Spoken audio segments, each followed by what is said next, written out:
Hello everyone, welcome to our channel Pavan physics.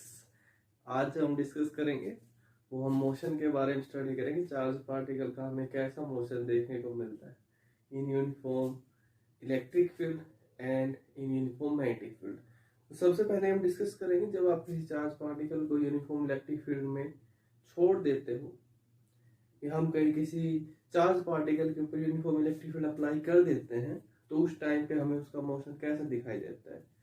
Linear दिखाई देता है, क्या वो लीनियर डायरेक्शन में मूव करता है, या पैराबोलिक या हाइपरबोलिक या सर्कुलर, ये हम डिस्कस करेंगे।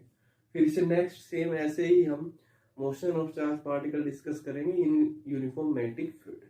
तो स्टार्ट करते हैं सबसे पहले यूनिफॉर्म इलेक्ट्रिक फील्ड के लिए। जब आप किसी चार्ज पार्टिकल को यूनिफॉर्म इलेक्ट्रिक फील्ड में छोड़ देते हो तो उस टाइम पे हमें उसका मोशन कैसे देखने को मिलता है।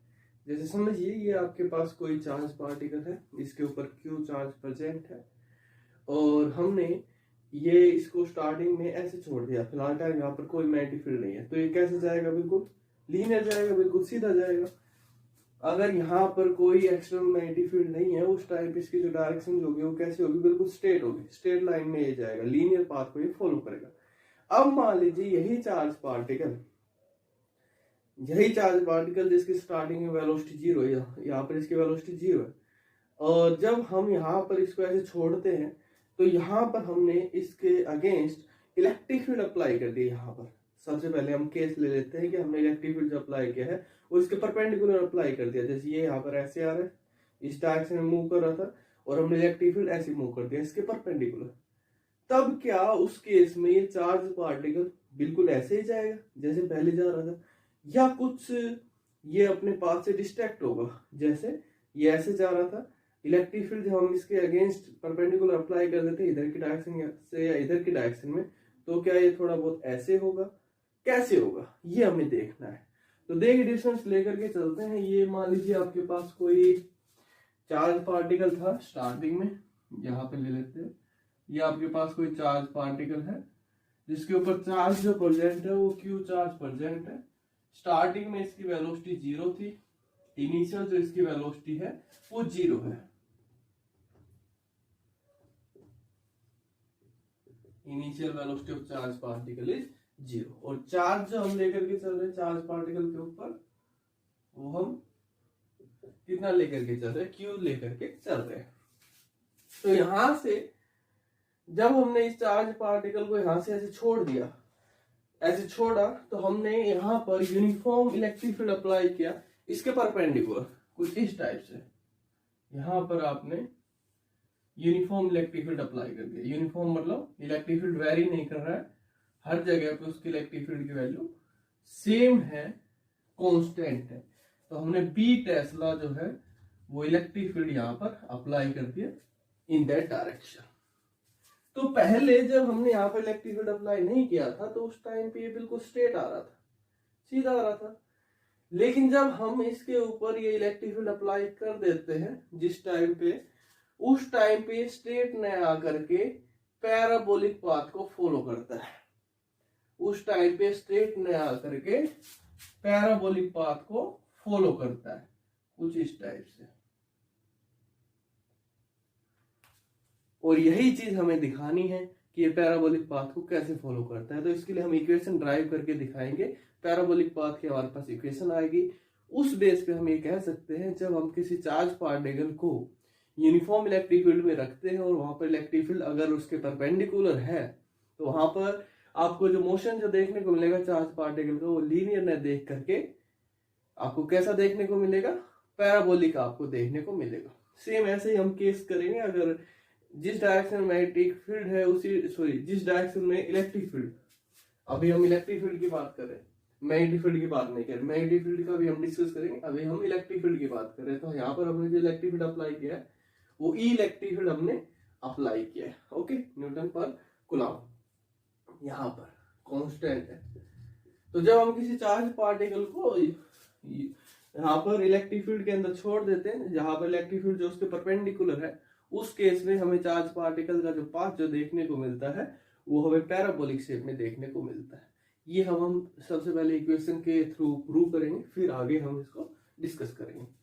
तो सबसे पहले हम लेकर के चलते हैं कि यहाँ पर जो चार्ज पार्टिकल उसका चार्ज क्यू है और स्टार्टिंग में उसकी वेलोसिटी 0 थी। जब वो इस फील्ड के अंदर एंटर किया उस टाइम पे उसकी जो वेलोसिटी जो है फाइनल वेलोसिटी को मैं वी लेकर के चल रहा हूँ, उसकी जो फाइनल जो वेलोसिटी है उसको मैं वी लेकर के चल रहा हूँ। तो यहाँ पर ये डिस्टेंस, जितनी डिस्टेंस में हमने इलेक्ट्रिक फील्ड अप्लाई किया है इसको मैं x मान रहा हूँ। जितनी डिस्टेंस में हमने E न्यूटन पर coulomb electric field, uniform electric field apply किया, कितनी डिस्टेंस में x में। तो इस चार्ज पार्टिकल को जिसके ऊपर चार्ज प्लस क्यू प्रेजेंट है, इसको ये डिस्टेंस ट्रेवल करने में कितना टाइम लगेगा। देखिए जब वो इलेक्ट्रिक फील्ड में एंटर किया उस टाइम पे उसकी वेलोसिटी कितनी हो गई, v हो गई। x डिस्टेंस में ट्रेवल करनी है तो कितने टाइम में ट्रेवल करेगा। हमारे पास क्या होता है, velocity is equal to displacement upon time, यही होगा। तो टाइम कितना हो जाएगा, x बाई वी।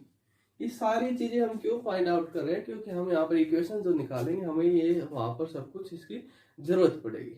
हम जो इक्वेशन जो यूज करेंगे, जो आपने +1 क्लास के अंदर इक्वेशन ऑफ मोशन जो स्टडी की थी, 3 इक्वेशन ऑफ मोशन आप हमने जो स्टडी की थी, v is equal to U plus A T, s is equal to U T plus half A T square, and third one is v square minus U square is equal to 2as। I think आपको ये सारी याद होंगी। तो हम यहाँ पर इसी इक्वेशन का यूज करेंगे, जिस यहाँ से हमारे पास आएगा कि ये जो पाथ जो है पैराबोलिक पाथ को ये फॉलो करता है। तो देखिए डियर स्टूडेंट्स, हम यहाँ पर डिस्प्लेसमेंट फाइंड आउट करना चाह रहे हैं कि अपनी जगह से कितना डिस्प्लेस हुआ, अपने पाथ से कितना डिस्प्लेस हुआ, या हम कहे अपने पाथ से कितना भटक गया। ये चार्ज पार्टिकल अगर यहाँ पर कोई इलेक्ट्रिक फील्ड नहीं होता, अगर यहाँ पर कोई इलेक्ट्रिक फील्ड नहीं होता तो इसको सीधा आना था, सीधा आता है। लेकिन अब यहाँ पर हमने इसके परपेंडिकुलर डायरेक्शन में एक इलेक्ट्रिक फील्ड अप्लाई कर दिया E न्यूटन पर कूलम, जिसकी वजह से ये इस साइड चला गया। तो ये कितना भटक गया अपने रास्ते से, ये जो भटक गया अपने रास्ते से इसको मैं नाम दे रहा हूँ डिस्प्लेसमेंट का, इसको मैं नाम दे रहा हूँ कितने का, y का। तो अब मैं आपसे ये कहता हूँ कि मुझे ये बता दीजिए ये y की वैल्यू कितनी है, ये अपने रास्ते से कितना भटक गया, ये आप बता दीजिए इलेक्ट्रिक फील्ड की वजह से।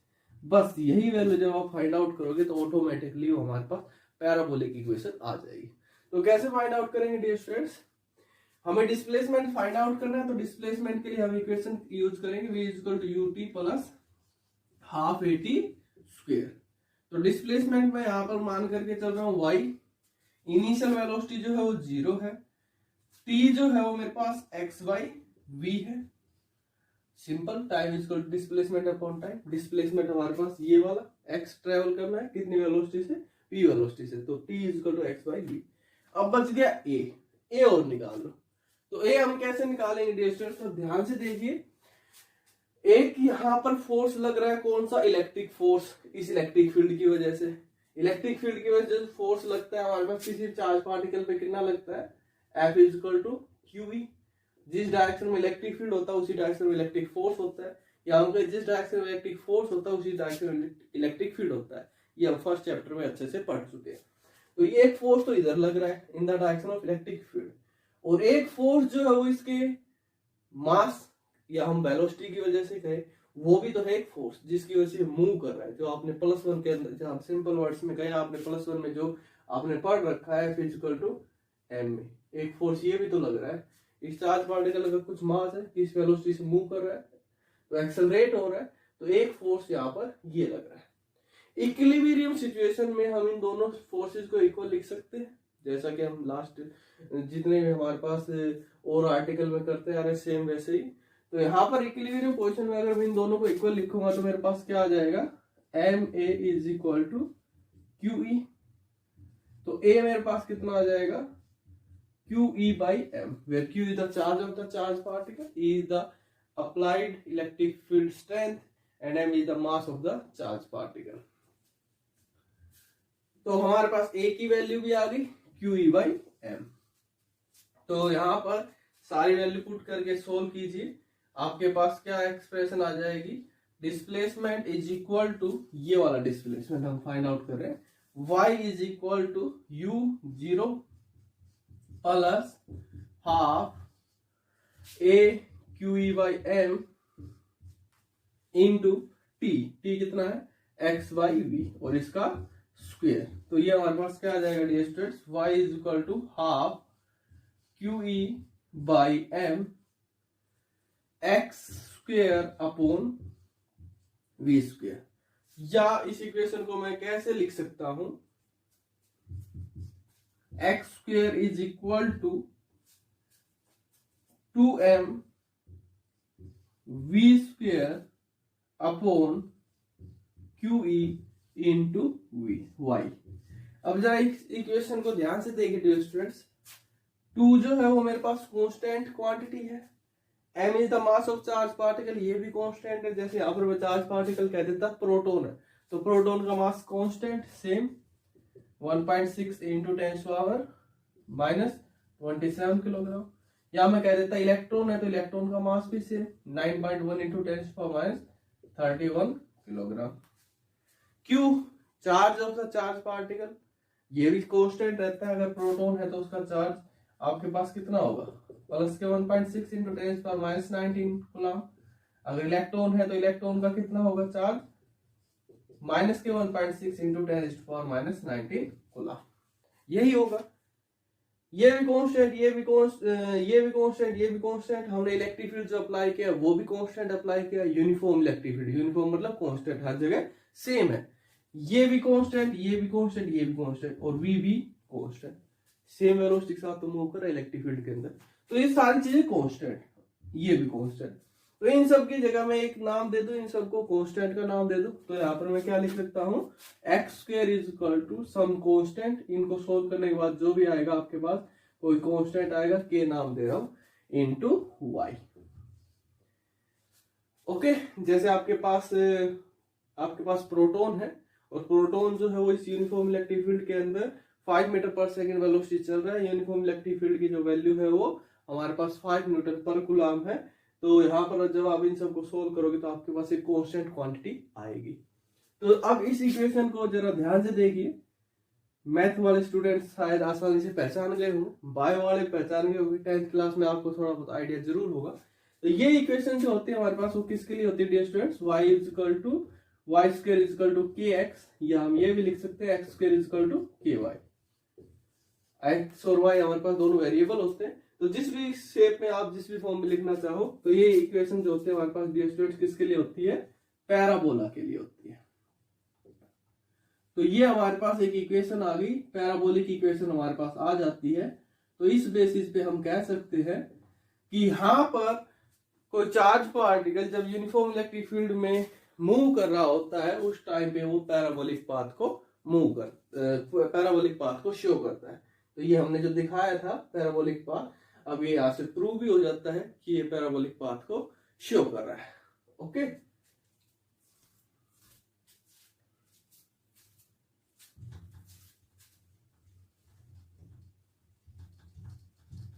अब थोड़ा सा इससे आगे, जैसे यहां तक हमने इलेक्ट्रिक फील्ड जो अप्लाई किया वो इतनी डिस्टेंस x तक अप्लाई किया। जब वो इस x डिस्टेंस से बाहर निकलेगा, जैसे मैं यहां से पूछता हूं, जैसे यहां से अगर वो इलेक्ट्रिक फील्ड नहीं होता तो बिल्कुल सीधा आता, यहाँ पे सीधा पहुंच जाता। ये जैसे यहाँ पर मैंने कोई स्क्रीन लगा दी, ये स्क्रीन लगा दी यहाँ पर, तो इस पॉइंट पे वो सीधा आ जाता। अब हमने इतने रीजन में इलेक्ट्रिक फील्ड अप्लाई किया x डिस्टेंस के अंदर, तो इस रीजन में हमें पता लग गया कि वो पैराबोलिक पाथ को फॉलो करेगा, पैराबोलिक पाथ को फॉलो करेगा। अब इससे आगे क्या होगा, इससे आगे यहाँ पर तो कोई इलेक्ट्रिक फील्ड नहीं है, तो अब क्या होगा, क्या वो अब भी पैराबोलिक पाथ को फॉलो करेगा? नहीं, अब वो पैराबोलिक पाथ को फॉलो नहीं करेगा, वो फिर से वही लीनियर पाथ को फॉलो करेगा, स्ट्रेट पाथ को। जहां तक ये है वैसे ही यहाँ पर ये सीधा आएगा ऐसे। अगर यहाँ पर भी इलेक्ट्रिक फील्ड होता तो ये और पैराबोलिक पाथ को ऐसे शो करता, लेकिन अब नहीं है, तो अब फिर से ये सीधा चलेगा, लीनियर पाथ को ये फॉलो करेगा।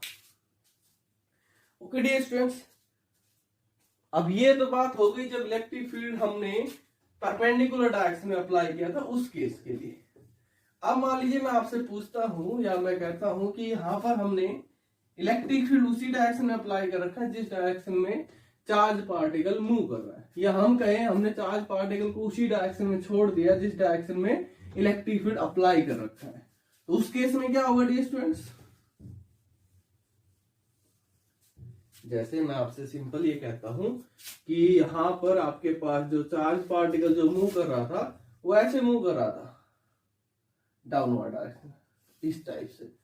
इलेक्ट्रिक फील्ड भी हमने ऐसे ही अप्लाई कर दिया, ऐसे ये अप्लाई कर दिया इलेक्ट्रिक फील्ड, ऐसे ही दिखाते हैं ना, higher potential to lower potential, ये हमने इलेक्ट्रिक फील्ड कर दिया अप्लाई। और चार्ज पार्टिकल भी ऐसे ही मूव कर रहा था, इलेक्ट्रिक फील्ड यूनिफॉर्म है। उस केस में क्या होगा भाई, क्या ये हमारे पास पैराबोलिक पाथ को फॉलो करेगा या लीनियर पाथ को फॉलो करेगा? तो देखिए डियर स्टूडेंट्स, यहाँ पर ये हमारे पास जो चार्ज पार्टिकल जो है सिंपल उसी डायरेक्शन में जाएगा जिस डायरेक्शन में इलेक्ट्रिक फील्ड है, क्योंकि चार्ज पार्टिकल भी इधर ही जा रहा है, इलेक्ट्रिक फील्ड भी इधर ही आ रहा है। तो जिधर की डायरेक्शन में इलेक्ट्रिक फील्ड है बिल्कुल वैसा ही चार्ज पार्टिकल उधर की डायरेक्शन में ही हमारे पास आ जाता है सेम। या अगर मैं इसको ऐसे दिखा देता कि चार्ज पार्टिकल ऐसे मूव कर रहा है इस डायरेक्शन में, और इलेक्ट्रिक फील्ड भी हमने ऐसे ही अप्लाई कर दिया इस डायरेक्शन में, ऐसे हायर पोटेंशियल लोअर पोटेंशियल। तो जिस डायरेक्शन में इलेक्ट्रिक फील्ड था उसी डायरेक्शन में चार्ज पार्टिकल जा रहा है, ऐसे ही चार्ज पार्टिकल जा रहा है। तो यहाँ पर ये स्ट्रेट पाथ को फॉलो करेगा, स्ट्रेट लाइन को ओबे करेगा। ओके, अब मैं आपसे कहता हूं कि यहां पर चार्ज पार्टिकल जो था वो तो इस डायरेक्शन में जा रहा था, और इलेक्ट्रिक फील्ड जो है हमने वो ऐसे अप्लाई कर दिया इसके अगेंस्ट 180 डिग्री के एंगल के ऊपर, ऐसे ऐसे होता है higher potential to lower potential. अब हमने इलेक्ट्रिक फील्ड को ऐसे अप्लाई कर दिया, और चार्ज पार्टिकल जा रहा था इधर की साइड जाने की कोशिश कर रहा था। तो उस केस में क्या होगा, क्या चला जाएगा सीधा पहुंच जाएगा, या पैराबोलिक पाथ को फॉलो करेगा, या कुछ और होगा। उस केस में क्या होगा डियर स्टूडेंट्स, यहां पर इस चार्ज पार्टिकल के ऊपर फोर्स लगेगा F = QE। इतना फोर्स लगेगा इस इलेक्ट्रिक फील्ड की वजह से, जिसकी वजह से सीधा न जा करके ये इसको रिटार्ड करेगा, वापस लेके आने की कोशिश करता है। आगे समझें तीनों केस।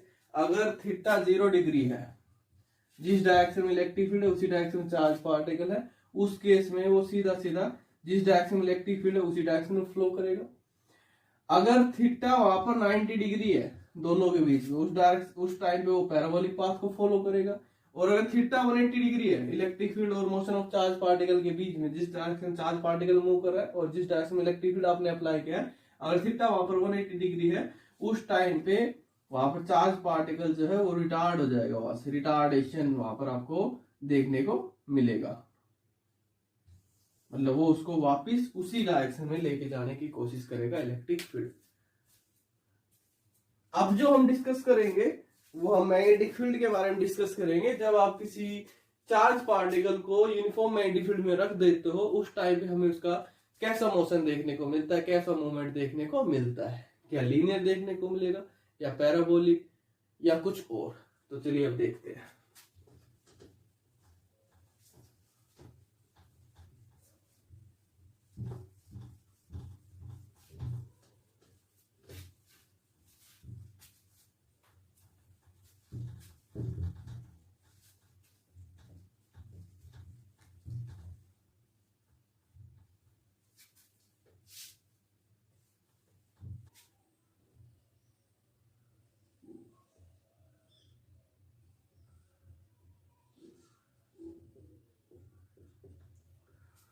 ये मान लीजिए आपके पास कोई यूनिफॉर्म मैग्नेटिक फील्ड है,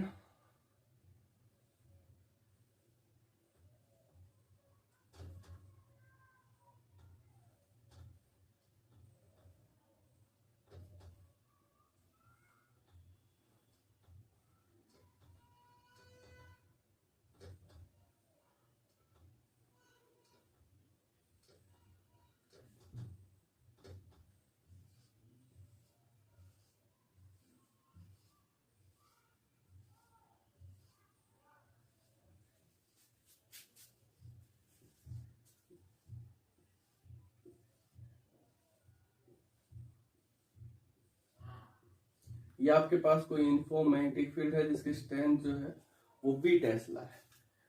सिंबल जो रिप्रेजेंट कर रहा है किसको रिप्रेजेंट कर रहा है, out of the plane of the paper. मतलब आपने ऐसे मैग्नेटिक फील्ड अप्लाई किया है out of the plane of the paper.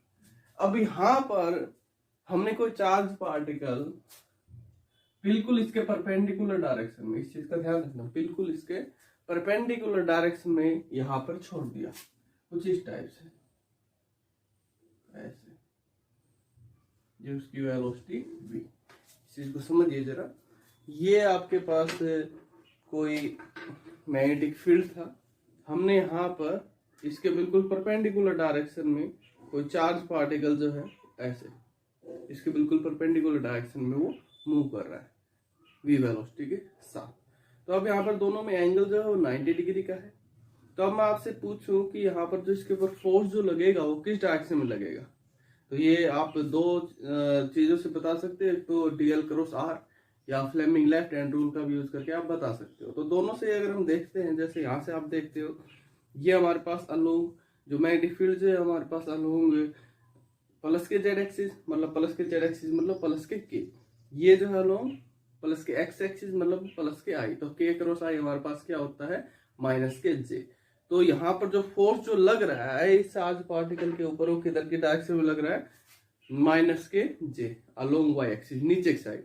ये जाना चाहता है इधर की साइड, लेकिन मैग्नेटिक फोर्स लग रहा है इसके नीचे की साइड, तो ये नीचे की साइड ऐसे अलाइन हो जाएगा, घूम जाएगा। कैसे देखिए, या अब अगर हम इसको फ्लेमिंग लेफ्ट हैंड रूल की हेल्प से बताना चाहे तो हमारे पास जो मैग्नेटिक फील्ड जो वो ऐसे है out of the plane of the paper. Charge particle जो मूव कर रहा है किधर की डायरेक्शन में मूव कर रहा है, ऐसे मूव कर रहा है, कुछ इस टाइप से है आपके पास अलोंग एक्स एक्सिस प्लस के एक्स एक्सिस। तो फोर्स जो लगेगा वो किधर की डायरेक्शन में लगेगा, डाउनवर्ड डायरेक्शन में। मतलब चार्ज पार्टिकल जो है वो तो इधर की डायरेक्शन में जाना चाहता है, लेकिन ये जो मैग्नेटिक फोर्स है उसको नीचे की डायरेक्शन में, नीचे की साइड उसको धकेल लेगा, कुछ इस टाइप से। आगे समझ में? तो यहाँ पर ये जाना चाहता है इस साइड, लेकिन ये जो मैग्नेटिक फोर्स की वजह से ये इसको फोर्स जो लगेगा वो किधर की डायरेक्शन में लगेगा, इसके नीचे की साइड में यहाँ पर आपको देखने को मिलेगा, कुछ ऐसे। ठीक है, ध्यान से समझते जाइए डियर स्टूडेंट्स। अब जब ये यहाँ पर पहुंच जाएगा तो मैग्नेटिक फील्ड फिर से ऐसे, यहाँ पर इसकी वेलोसिटी का कंपोनेंट अगर हम देखते हैं तो वेलोसिटी जो है यहाँ पर कुछ इस टाइप से ऐसे v। फिर से फोर्स जो लगेगा वो परपेंडिकुलर डायरेक्शन में लगेगा, फिर से परपेंडिकुलर डायरेक्शन में लगेगा। ये जाना ऐसे चाहता है, फोर्स इसको फिर से इसके ऊपर फोर्स अप्लाई करेगा, फील्ड की वजह से फोर्स लगेगा, फिर से ये ऐसे घूम जाएगा। यहां पर जब ये आएगा फिर से यहाँ पर, अब ये इधर की डायरेक्शन हो गई इसके साइड, आपके पास मान लीजिए बिल्कुल यहाँ पहुंच गया। यहाँ पर आने के बाद अब फिर से आपके पास ये होगा अलोंग, आपके पास आ गया ये वेलोसिटी जो है कंपोनेंट जो आ गया आपके पास अलोंग माइनस के आई एक्सिस, ये out of the plane of the paper. तो आपको फोर्स जो देखने को मिलेगा प्लस के वाई एक्सिस। तो ये इधर की साइड जाना चाहता है, लेकिन फोर्स की वजह से ये ऐसे फिर से यहाँ पर आएगा, यहाँ पर ये ऐसे जाना चाहेगा, लेकिन फिर से मैग्नेटिक फोर्स जो है वो इसको ऐसे घुमा देगा। तो हमें जो मोशन जो देखने को मिलेगा चार्ज पार्टिकल का यूनिफॉर्म मैग्नेटिक फील्ड में, वो कैसा देखने को मिलेगा, सर्कुलर मोशन हमें यहाँ पर देखने को मिलता है। सर्कुलर मोशन हमें यहाँ पर इसका जो है वो देखने को मिलता है। लेकिन एक कंडीशन याद रखना, यहाँ पर वेलोसिटी और मैग्नेटिक फील्ड जो है वो दोनों के एक दूसरे के परपेंडिकुलर है। अलग केस भी करेंगे जिस केस में हमारे पास, जैसे यहाँ पर हमारे पास जो है वो ऐसे कुछ इस टाइप से, चाहे ऐसे रख लो इसको, चाहे ऐसे रख लो, चाहे ऐसे रख लो, चाहे ऐसे चाहे ऐसे, हर केस में 90 डिग्री है। अब एक और केस करेंगे जिसमें कुछ एंगल बन जाएगा इस टाइप से 90 डिग्री न रह करके, उसमें कुछ अलग कंडीशन आएगी, तो वो बाद में करेंगे, पहले इसको समझिए। तो यहाँ पर क्या हो रहा है कि इस मैग्नेटिक फोर्स की वजह से यहाँ पर इसके इनवर्ड में हम बोल सकते हैं फोर्स लग रहा है, जिसकी वजह से ये घूम रहा है। और कौन सा फोर्स लग रहा है, मैग्नेटिक फोर्स। मैग्नेटिक फोर्स जो किस में कन्वर्ट हो गया, सेंट्रीपिटल फोर्स में कन्वर्ट हो गया, जिसकी वजह से हमें कौन सा मोशन देखने को मिल रहा है, यहाँ पर सर्कुलर मोशन जो है देखने को मिलता है। तो जब भी आप किसी चार्ज पार्टिकल को यूनिफॉर्म मैग्नेटिक फील्ड में छोड़ते हो या रखते हो, या वो मूव कर रहा है यूनिफॉर्म मैग्नेटिक फील्ड में, जहां पर वेलोसिटी कंपोनेंट उसका उसकी वेलोसिटी और मैग्नेटिक फील्ड दोनों एक दूसरे के परपेंडिकुलर है, उस केस में हमें जो उसका मोशन जो देखने को मिलता है वो कैसा देखने को मिलता है, सर्कुलर मोशन हमें देखने को मिलता है। अब हम यहाँ पर इसके लिए थोड़ा सा एक्सप्रेशन वगैरह और फाइंड आउट करना चाहेंगे। यहाँ पर जो हमारे पास जो मैग्नेटिक फील्ड जो हमें देखने को मिलता है, मैग्नेटिक फील्ड जो हमने अप्लाई कर रखा है वो बी टेस्ला अप्लाई कर रखा है। मान लीजिए हमारे पास यहाँ पर जो चार्ज पार्टिकल जो है उसके ऊपर जो चार्ज जो प्रेजेंट है वो क्यू प्रेजेंट है, चार्ज जो प्रेजेंट है वो क्यू है, और क्यू जो है वो हमारे पास प्लस का क्यू है। अगर यहाँ पर माइनस का क्यू होता तो वेलोसिटी जो होती है वो अपोजिट हो जाती है। अगर आप उस चार्ज पार्टिकल को इस टाइप से अगर आप उसको माइनस ऐसे अगर आप उसको प्लस के एक्स एक्सिस में छोड़ते, इलेक्ट्रॉन होता, तो हम जो डायरेक्शन जो लेते हैं वो करंट की डायरेक्शन, करंट की वेलोसिटी हम लेकर के चलते तो हमें इसका अगेंस्ट करना पड़ता। लेकिन अभी हमारे पास चार्ज पार्टिकल जो पॉजिटिव है, तो प्लस का क्यू उसके ऊपर चार्ज प्रेजेंट है, बी हमने टेस्ला वहां पर मैग्नेटिक फील्ड अप्लाई कर रखा है, और v जो है वो velocity of the charge particle है, और v और b एक दूसरे के परपेंडिकुलर है। तो सबसे पहले इसके ऊपर जो मैग्नेटिक फोर्स जो लगेगा वो कितना लगेगा, Fb is equal to QVB sine of theta. अब थीटा यहाँ पर कितना है 90 डिग्री, साइन 90 कितना हो जाएगा सीधा सीधा 1, तो QVB। तो इतना फोर्स इसके ऊपर लग रहा है। ये जो फोर्स जो लग रहा है जिसकी वजह से ये जाना इधर की डायरेक्शन में चाहता था, लेकिन फोर्स जो उसको ऐसे करते करते करते करते इसको सेंट्रीपिटल फोर्स में कन्वर्ट हो गया और ये सर्कुलर मोशन आपको देखने को मिल रहा है। तो हम कह सकते हैं यहाँ पर ये जो सर्कुलर मोशन जो आपको देखने को मिला है, ये आपके पास सर्कल बन गया। इसकी रेडियस को मैं नाम देता हूँ आपके पास, ये जो रेडियस जो है इसकी जो रेडियस जो है वो हमारे पास कितनी है, स्मॉल r। तो आपको ये जो मोशन जो देखने को मिल रहा है, सेंट्रीपिटल फोर्स जो आपको देखने को मिल रहा है, सेंट्रीपिटल फोर्स आपने +1 में पढ़ रखा है, तो वहां पर जो हमारे पास सेंट्रीपिटल फोर्स जो होता है वो किसके इक्वल होता है, mv²/r। यही होता है, where m is the mass of the charge particle या कोई भी particle, v is the velocity of the particle and r is the radius of the circle.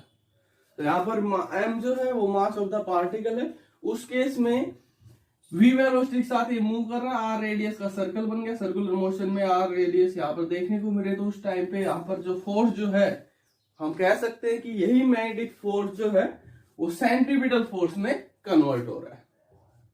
इसी मैग्नेटिक फोर्स की वजह से तो ये सर्कल में कन्वर्ट हो रहा है। अगर ये मैग्नेटिक फोर्स नहीं होता तो ये जैसा जाना था वैसा ही जाना होता, सीधा ही जाना होता। तो अब ये इसकी वजह से हम कह सकते हैं मैग्नेटिक फोर्स की वजह से यहाँ पर आपको सेंट्रीपिटल फोर्स देखने को मिल रहा है। तो दोनों को इक्वल लिख सकते हैं, दोनों को इक्वल लिखेंगे तो हमारे पास क्या आ जाएगा, QVB is equal to mv²/r। अब हम यहाँ से जो वैल्यू फाइंड आउट करेंगे, v हमें कितना देखने को मिलेगा इन term of b and q, r कितना देखने को मिलेगा, इसकी फ्रीक्वेंसी कितनी देखने को मिलेगी, एंगुलर फ्रीक्वेंसी कितनी देखने को मिलेगी, टाइम पीरियड कितना देखने को मिलेगा, और एनर्जी ऑफ पार्टिकल कितनी देखने को मिलेगी, काइनेटिक एनर्जी ऑफ पार्टिकल। ये चीजें हम यहाँ पे फाइंड आउट करेंगे। यही सारी चीजें जो नेक्स्ट जो टॉपिक होगा cyclotron, very very important topics from the point of view of CBSE board examination, पूरा पूरा 5 नंबर का पूछा जाता है। तो उसमें भी यही सारी चीजें हमें फिर से फाइंड आउट करनी है, सेम चलेगा, तो इसको अच्छे से करना। तो सबसे पहले अगर मैं यहाँ से इसको ठीक ठाक तरीके से लिखना चाहूँ तो क्या लिख सकता हूँ, QVB is equal to mv²/r, v से v कैंसिल आउट। तो v की अगर मैं वैल्यू फाइंड आउट करना चाहूँ, वेलोसिटी क्या वैल्यू आ जाएगी, QVR/m, या मैं कहूँ r की वैल्यू जो आएगी मेरे पास वो क्या आ जाएगी, r is equal to mv/qb। इतनी रेडियस का जो है आपको सर्कल जो है यहाँ पर देखने को मिलेगा। m is the mass of the charge particle plus q, v is the velocity of charge particle, q is the charge of the charge particle and v is the applied magnetic field. इतनी radius का आपको इतनी radius का आपको circle जो है वहां पर देखने को मिलेगा। ये हमारे पास आ गई रेडियस की वैल्यू, ये आ गई वेलोसिटी की वैल्यू। अब मैं पूछता हूं कि यहाँ पर बताइए कि आपको वहां पर उसकी नेचुरल फ्रीक्वेंसी कितनी है। नेचुरल फ्रीक्वेंसी का मतलब ये सारी चीजें आपने +1 में पढ़ रखी है, नंबर ऑफ रिवॉल्यूशन या नंबर ऑफ ऑसिलेशन पर सेकंड जो आपको देखने को मिलता है, मतलब ये 1 सेकंड में कितने यहाँ पर चक्कर लगाएगा, उसको हम नाम देते हैं इसकी नेचुरल फ्रीक्वेंसी, या सिंपली फ्रीक्वेंसी रिप्रेजेंट करते हैं न्यू से। तो ये हमारे पास क्या रिलेशन होता है इन दोनों में।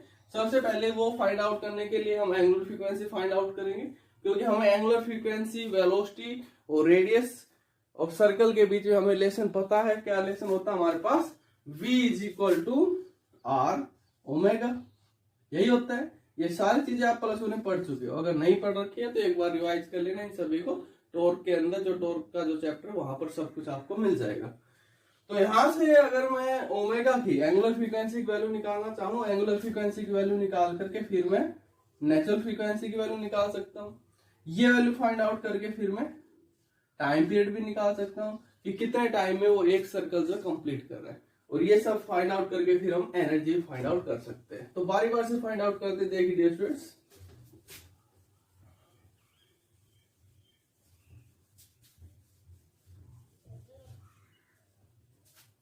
आर की जो वैल्यू आ गई वो हमारे पास आ गई, radius of circle is equal to m v upon Q B. Velocity की जो वैल्यू आ गई वो आ गई हमारे पास q B r by m. अब हमें पता है वेलोसिटी और एंगुलर फ्रीक्वेंसी के बीच में जो रिलेशन होता है वो हमारे पास क्या होता है, v is equal to r omega. तो मैं आपसे कहता हूं यहां से उसकी एंगुलर फ्रीक्वेंसी पता है तो क्या हो जाएगी v बाई आर। तो v मेरे पास कितना है, q B r by m upon r, r से आर कैंसिल। तो ये आ गई हमारे पास उसकी angular frequency q B by m. तो क्यू बी और एम सारी चीजें पता ही है। Q is the charge of the charge particle, b is the applied magnetic field and m is the mass of the charge particle. ये हो गया। अब नेक्स्ट हम बात करते हैं इसकी नेचुरल फ्रीक्वेंसी की। तो हमारे पास क्या रिलेशन होता है एंगुलर फ्रीक्वेंसी और नेचुरल फ्रीक्वेंसी में, omega is equal to 2 pi nu. तो nu is equal to omega upon 2 pi. तो ओमेगा हमारे पास कितना है, q B by m upon 2 pi. तो ये हमारे पास वैल्यू आ जाती है इसकी नेचुरल फ्रीक्वेंसी की, that is equal to q B upon 2 pi M. तो इतने नंबर ऑफ रिवॉल्यूशन जो है वो वहां पर आपको 1 सेकंड के अंदर देखने को मिलेंगे, q B by 2 pi m. अब हम बात करते हैं टाइम पीरियड की। तो हमारे पास टाइम पीरियड क्या होता है, रेसिप्रोकल ऑफ फ्रीक्वेंसी। तो t is equal to 1 by nu. तो टाइम पीरियड कितना हो जाएगा, एक ऑसिलेशन जो कंप्लीट करेगा, एक जो चक्कर जो लगाएगा वो कितने टाइम में लगाएगा, T is equal to 1 by nu. तो 1 by Q B upon 2 pi M. तो time period is equal to 2 pi M upon Q B. ये हमारे पास वैल्यू आ जाती है इसकी।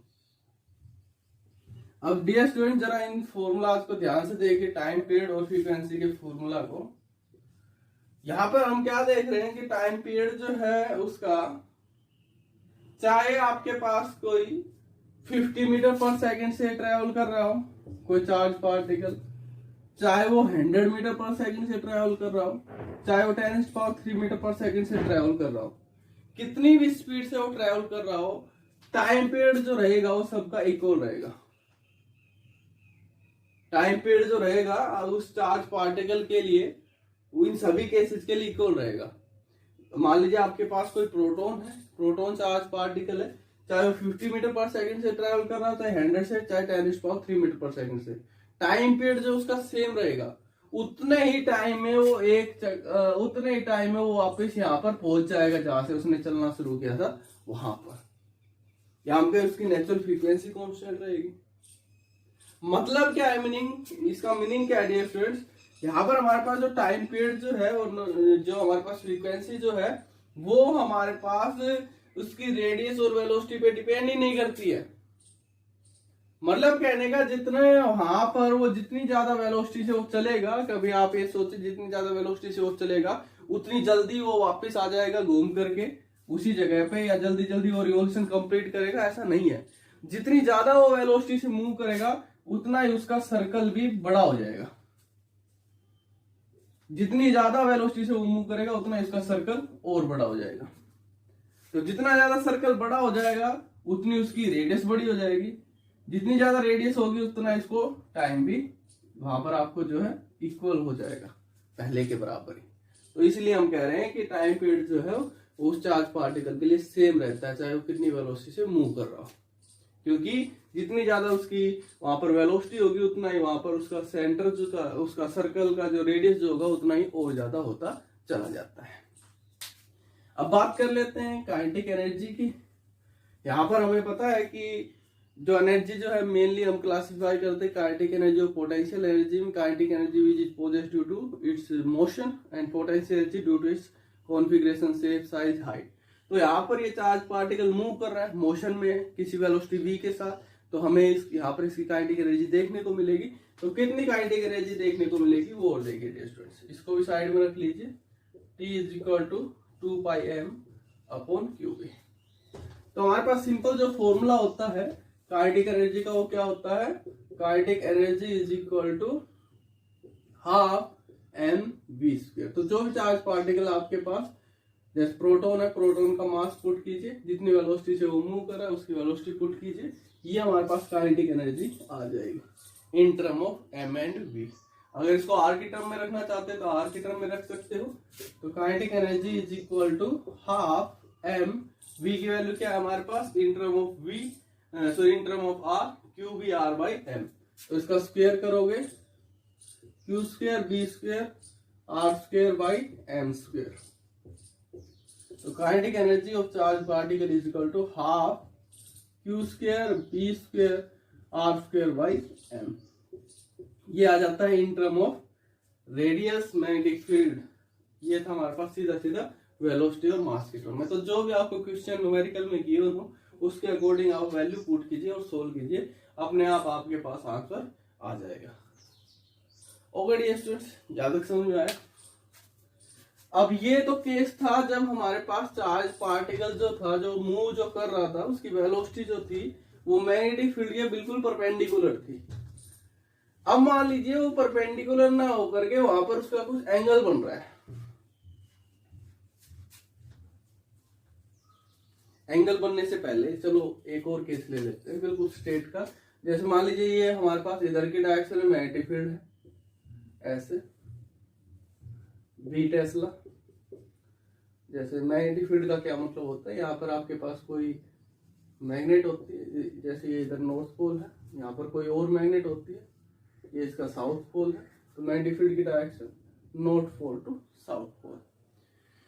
तो हमारे पास जो चार्ज पार्टिकल जो है वो मूव कर रहा है, किधर की डायरेक्शन में मूव कर रहा है, इधर की डायरेक्शन में मूव कर रहा है, इधर की ही डायरेक्शन में मूव कर रहा है जिधर की डायरेक्शन में मैग्नेटिक फील्ड है।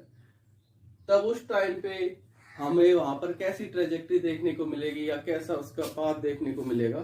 तो डियर स्टूडेंट देखिए, चार्ज पार्टिकल भी इधर मूव कर रहा है और मैग्नेटिक फील्ड भी इधर है। तो एंगल कितना हो गया दोनों में, v और b के बीच में एंगल कितना हो गया, v भी इधर b भी इधर, थीटा कितना 0, थीटा 0 तो फोर्स कितना F is equal to QEB sine of theta, theta 0 तो फोर्स 0। इस केस में इसके ऊपर इसकी वजह से कोई फोर्स नहीं लगेगा, ये जैसा चल रहा है वैसा ही चलता रहेगा। अब अगर मान लीजिए थीटा 180 है, मतलब कहने का मैग्नेटिक फील्ड आपने इस डायरेक्शन में अप्लाई कर रखा है और चार्ज पार्टिकल जो मूव कर रहा है वो ऐसे मूव कर रहा है इधर की डायरेक्शन में। उस केस में जो एंगल जो बनेगा मैग्नेटिक फील्ड और चार्ज पार्टिकल या वेलोसिटी कंपोनेंट के बीच में वो कितना बन जाएगा, 180 डिग्री। एक चीज याद रखना, यहाँ पर जो हम वेलोसिटी जो लेकर के चलते हैं वो पॉजिटिव चार्ज की बात कर रहे हैं। अगर नेगेटिव चार्ज है तो पहले आपको उसको रिवर्स करना है, ये पहले मैं बता चुका हूँ। कभी सेम एज इट इज लेकर के चलो, सारा गलत हो जाएगा, सारा न्यूमेरिकल। तो एंगल यहाँ पर हो गया 180 डिग्री का, तो 180 हो गया तो फोर्स उस केस में कितना, QVB sine of theta, theta कितना 180, साइन 180 कितना होता है फिर से 0, फोर्स इज इक्वल टू 0। इस केस में भी इसके ऊपर नेट फोर्स 0 है। जैसा ये चल रहा है वैसा ही चलेगा, स्ट्रेट लाइन में ही चलेगा, कभी अपने लॉजिक मत लगा देना। तो ये हमारे पास हो गया इस केस से, इससे रिलेटेड केस हो गया हमारे पास। एक और केस अगर हम डिस्कस करते हैं कि चार्ज पार्टिकल जो रेस्ट पे है, चार्ज पार्टिकल मूव ही नहीं कर रहा है, मतलब चार्ज पार्टिकल जो है वो आराम से रेस्ट पे है, ऐसे यहाँ पे रुका हुआ है, वो मूव नहीं कर रहा है। उस केस में क्या होगा भाई, उस केस में क्या होगा, उस केस में हमारे पास जो फोर्स जो होगा वो कितना होगा, QV साइन ऑफ थीटा। तो वेलोसिटी 0 तो फोर्स 0। उस केस में भी उसके ऊपर कोई फोर्स नहीं लगेगा। तो ये थे हमारे पास इससे रिलेटेड 3-4 केस। अब एक और केस करते हैं, इंपॉर्टेंट केस करते हैं जिसमें एंगल का रोल आएगा। फर्स्ट केस में जो हमने किया वो वहां पर हमने मैग्नेटिक फील्ड और वेलोसिटी के बीच में जो एंगल जो था हमारे पास 90 डिग्री का था हर जगह पे। अब मान लीजिए कुछ इस टाइप से है, ये आपके पास कोई मैग्नेटिक फील्ड है और ये आपके पास कोई चार्ज प्लस का चार्ज पार्टिकल है और कुछ ऐसे है, यहाँ पर जो है एंगल जो है वो थीटा है, चाहे ऐसे देख लो चाहे ऐसे देख लो चाहे कैसे देख लो। पहले ऐसे था 90, किसी भी एंगल से देख रहे थे 90 था मैग्नेटिक फील्ड और वेलोसिटी के बीच में। अब ऐसे है थीटा, कैसे भी देख लो थीटा एंगल। उस केस में हमें क्या देखने को मिलेगा डियर स्टूडेंट्स, इसके लिए मैं थोड़ा अलग बना रहा हूँ, वो out of the plane of the paper से थोड़ा सा कंफ्यूजन हो जाएगा। एक और अलग टाइप से दिखा रहा हूँ, इस टाइप का मैग्नेटिक फील्ड मैं यहाँ पर दिखा रहा हूँ ऐसे, इससे एक और कंसेप्ट क्लियर हो जाएगा। तो यहाँ पर आपके पास ये यूनिफॉर्म मैग्नेटिक फील्ड जो है वो प्रेजेंट है, बी टेस्ला स्ट्रेंथ है उसकी। यूनिफॉर्म मैग्नेटिक फील्ड कैसे, फिर से वही एक मैग्नेट इधर एक मैग्नेट इधर, नॉर्थ पोल इसका इधर एक मैग्नेट का, दूसरी मैग्नेट का साउथ पोल इधर, magnetic field north to south.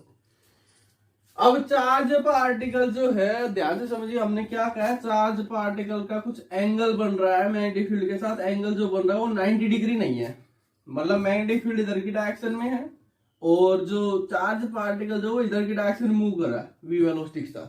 90 नहीं है, 90 होता तो फिर से आप वही केस अप्लाई करते, जैसे यहाँ पर बिल्कुल 90 डिग्री का एंगल है, बिल्कुल 90 डिग्री का एंगल है, बी इधर है वी इधर है, तो बी आपका किधर की साइड, वी आपका किधर की साइड है, जे के साइड, ये आपका किधर की साइड आई के साथ, तो ये क्या होगा माइनस के, तो ये अंदर जाएगा, मतलब ये जाने की कोशिश, ऊपर की साइड जाने की कोशिश करता, अगर ये इसके बिल्कुल परपेंडिकुलर होता ये जाने की कोशिश करता ऊपर की साइड, लेकिन ये मैग्नेटिक फोर्स इसको धकेलता अंदर की साइड। तो आपको कुछ जैसे जैसे धीरे धीरे आगे बढ़ता आपको ऐसा मैग्नेटिक फोर्स देखने को मिलता, इस टाइप से उसका रिवॉल्यूशन देखने को मिलता, अगर सिर्फ और सिर्फ परपेंडिकुलर होता तो।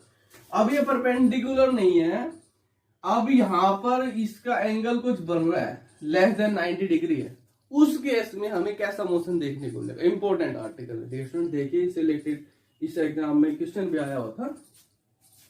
तो देखिए यहाँ पर हमारे पास मैग्नेटिक फील्ड इधर है, वेलोसिटी कंपोनेंट इधर है, तो यहाँ पर अगर मैं इस वेलोसिटी को रिजोल्व करना चाहूँ तो ये आपको जो टोटल जो हमारे पास रिजल्टेंट जो आया वेलोसिटी का वो कहीं इसके दो कंपोनेंट से आया होगा, एक इधर की साइड है v साइन ऑफ थीटा, एक इधर की side v cos of theta. जिधर की साइड थीटा शॉर्टेस्ट एंगल वहां पर कोस कंपोनेंट हम लेकर के चलते, दूसरी साइड साइन कंपोनेंट हम लेकर के चलते। तो ये जो v जो रिजल्टेंट आया है वो इन दोनों की वजह से आया। मतलब कहने का एक जो वेलोसिटी जो है उसका एक पार्ट जो इधर की साइड है, दूसरा पार्ट जो इधर की साइड है, दोनों साइड है, इधर की साइड इतना है इधर की साइड इतना है। फॉर एग्जांपल यहाँ पर एंगल है 30 डिग्री, तो 30 डिग्री एंगल है तो v साइन 30 जितना भी आपके पास होता है v/2 या जो भी आपके पास है, इधर की साइड v cos 30 जितना भी आएगा, इतने मीटर पर सेकंड से वो इधर की साइड चल रहा है, इतने मीटर पर सेकंड से वो ऊपर की साइड चल रहा है। मतलब क्या, पहले वो समझिए, यहाँ पर जो एंगल है वो v sine of theta perpendicular हो गया, इसके हो गया परपेंडिकुलर हो गया, तो ये वाला कंपोनेंट जाने की कोशिश कर रहा है ऊपर की साइड, इसके ऊपर जो फोर्स जो लगेगा फिर से वही किधर की डायरेक्शन में फोर्स लगेगा माइनस के मतलब अंदर की साइड। फिर से समझिए इस चीज को, ये था आपके पास मैग्नेटिक फील्ड, आपने उसको रखा ऐसे किसी एंगल के साथ, तो ये एंगल जो बना उसके आपको दो कंपोनेंट देखने को मिलेंगे, एक साइन कंपोनेंट एक कोस कंपोनेंट। तो जो साइन कंपोनेंट जो है, साइन कंपोनेंट के ऊपर जो फोर्स लग रहा है वो किधर की डायरेक्शन में लग रहा है माइनस के, ऐसे इधर की डायरेक्शन में लग रहा है अंदर की साइड माइनस के। तो ये जो है जाना ऐसे चाह रहा था, ये इसको ऐसे लेकर के जाएगा, मतलब चार्ज पार्टिकल ऐसे जाना चाह रहा था, ये इसको इधर की साइड घुमा देगा माइनस के।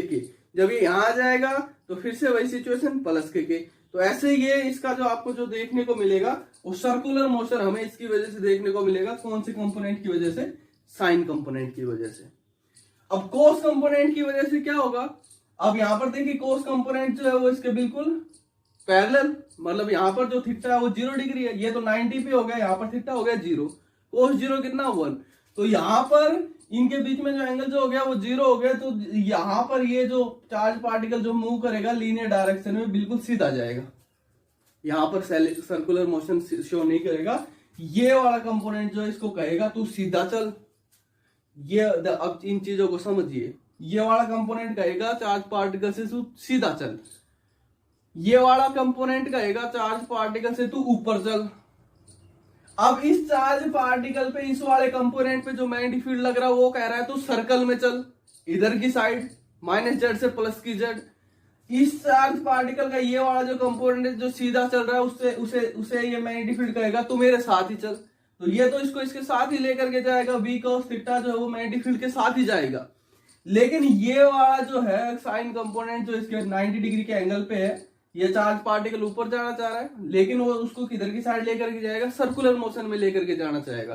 तो अब हमें जो नेट रिजल्ट जो देखने को मिलेगा वो हमें कोस और साइन दोनों की वजह से देखने को मिलेगा, एक की वजह से थोड़ी देखने को मिलेगा। अगर एक होता, ये नहीं होता, सिर्फ ये होता, तो हमें लीनियर मोशन देखने को मिलता। अगर सिर्फ साइन होता, 90 डिग्री पे होता, तो हमें सर्कुलर मोशन देखने को मिलता। अब ये कुछ इस टाइप से है, यहाँ पर मैग्नेटिक फील्ड के साथ थीटा एंगल बन रहा है, तो अब यहाँ पर दोनों कंपोनेंट की वजह से हमें यहाँ पर मोशन देखने को मिलेगा, इसकी वजह से लीनियर, इसकी वजह से सर्कुलर। तो आपको ओवरऑल जो मोशन जो देखने को मिलेगा डियर स्टूडेंट्स, वो आपको कैसा मोशन देखने को मिलेगा, हेलिकल मोशन देखने को मिलेगा। ये जाएगा सर्कल में और ये कंपोनेंट इसको लेकर के जाएगा लीनियर डायरेक्शन में। आगे समझ में, ये चार्ज पार्टिकल ऊपर, ये वाला कंपोनेंट ऊपर जा रहा था, मैग्नेटिक फोर्स इसको अंदर की साइड धकेल रहा है, अंदर की साइड गया -z, फिर ऐसे बाहर की साइड आ गया सर्कल में, और ये कंपोनेंट कोस वाला कंपोनेंट इसको आगे भी लेकर के आ रहा है। तो ये सर्कल में एज वेल एज लीनियर दोनों, circular as well as linear. तो इस मोशन को हम नाम देते हैं डियर स्टूडेंट्स हेलिकल मोशन। तो इस केस में जो आपको मोशन जो देखने को मिलेगा चार्ज पार्टिकल का यूनिफॉर्म मैग्नेटिक फील्ड में, वो हेलिकल मोशन हमें देखने को मिलेगा। ओके, आगे समझ में। तो अब ये सारी चीजें आपको ये हम बता चुके हैं पहले। ये था हमारे पास motion of charge particle in uniform magnetic field. Okay, तो अब बात कर लेते हैं हम, यहाँ पर एक न्यूमेरिकल कर लेते हैं। न्यूमेरिकल से थोड़ा समझ में आ जाएगा, हमारा आइडिया हो जाएगा। न्यूमेरिकल क्या है, एनसीईआरटी प्रॉब्लम है, आप भी पढ़ लीजिए इसको खुद और देखिए फिर।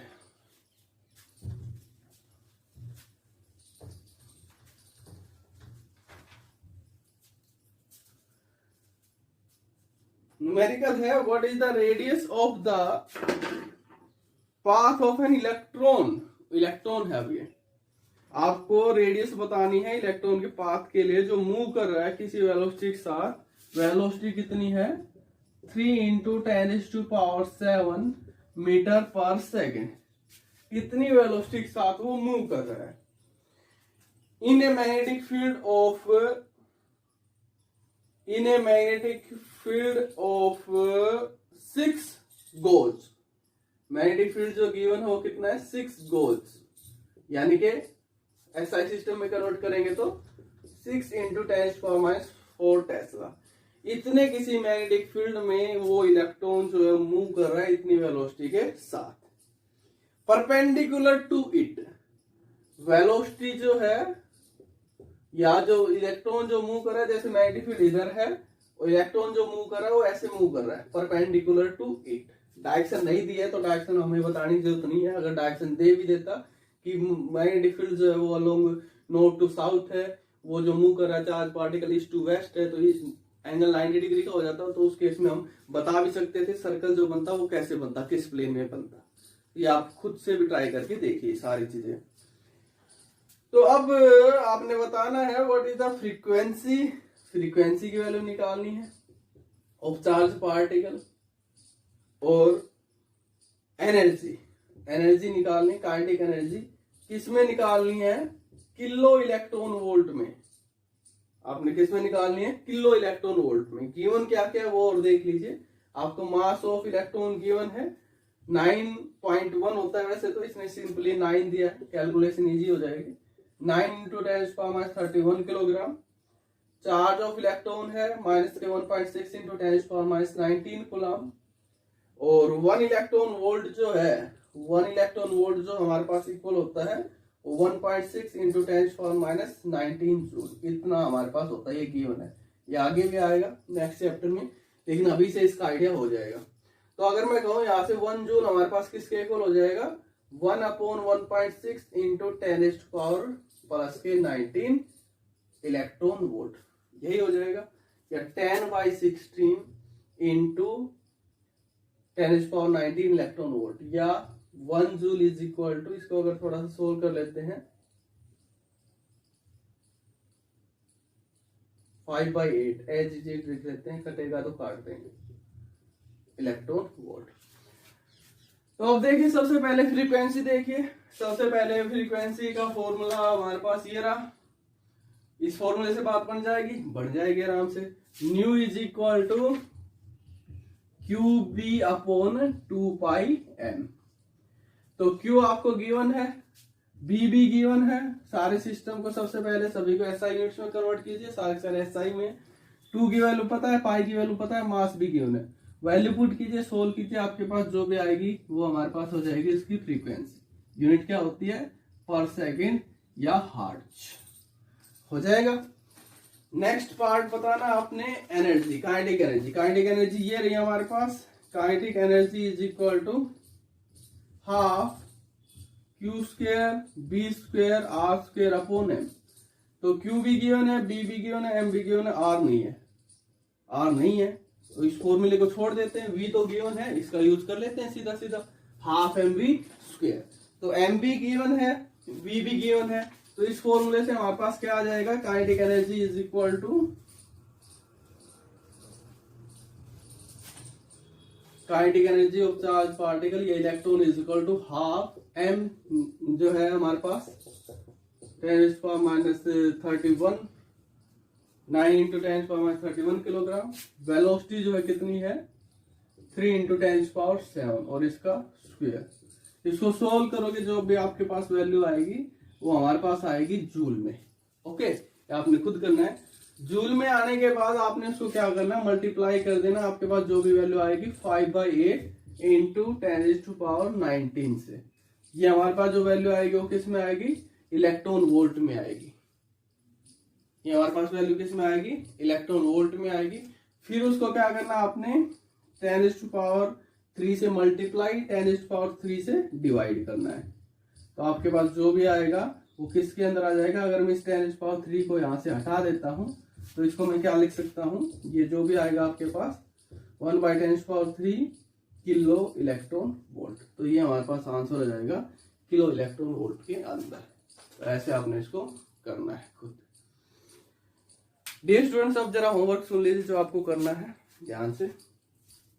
आपने मोशन ड्रा करना है इलेक्ट्रॉन के लिए और प्रोटॉन के लिए, दोनों के लिए ड्रा करना है, electron as well as proton. Conditions क्या क्या है, सिचुएशन क्या क्या है वो सुन लीजिए। सबसे पहला केस है कि आपके पास जो इलेक्ट्रॉन जो मूव कर रहा है, इलेक्ट्रॉन जो मूव कर रहा है वो मूव कर रहा है अलोंग प्लस के वाई एक्सिस। ओके, और जो मैग्नेटिक फील्ड जो अप्लाई किया है वो आपने अप्लाई किया है अलोंग माइनस के एक्स एक्सिस। तो इसके लिए ड्रा कीजिए, आपको मोशन जो देखने को मिलेगा कैसा देखने को मिलेगा, एंगल जो है दोनों में वो 90 डिग्री का है, बी और वी के बीच में जो एंगल जो है वो 90 डिग्री का है। इसके लिए सिंपल आप ड्रा कीजिए। दूसरा यही है, लेकिन इलेक्ट्रॉन की जगह प्रोटॉन है, वो भी प्लस के वाई एक्सिस में ही वहां पर मूव कर रहा है, और मैग्नेटिक फील्ड जो अप्लाई किया हमने माइनस के एक्स एक्सिस में अप्लाई किया है, लेकिन वहां पर कुछ एंगल बन रहा है जो लेस देन 90 के है, एंगल जो है वो लेस देन 90 के है। उस केस में ड्रा कीजिए, आपको मोशन जो देखने को मिलेगा कैसा देखने को मिलेगा। ये तो पता है, इसमें हेलिकल मोशन देखने को मिलेगा, इसमें सर्कुलर मोशन देखने को मिलेगा, लेकिन किस प्लेन में देखने को मिलेगा ये आपने मेरे को अपनी नोटबुक में करके दिखाना है। ओके, तो इसके लिए आपको डायरेक्शन फाइंड आउट करनी पड़ेगी। वेक्टर प्रोडक्ट के रूल अप्लाई कर लो या Fleming left hand rule apply कर लो, जो भी आप करना चाहो ये आपने करना है। ये सिर्फ इतना सा काम आपका। ओके।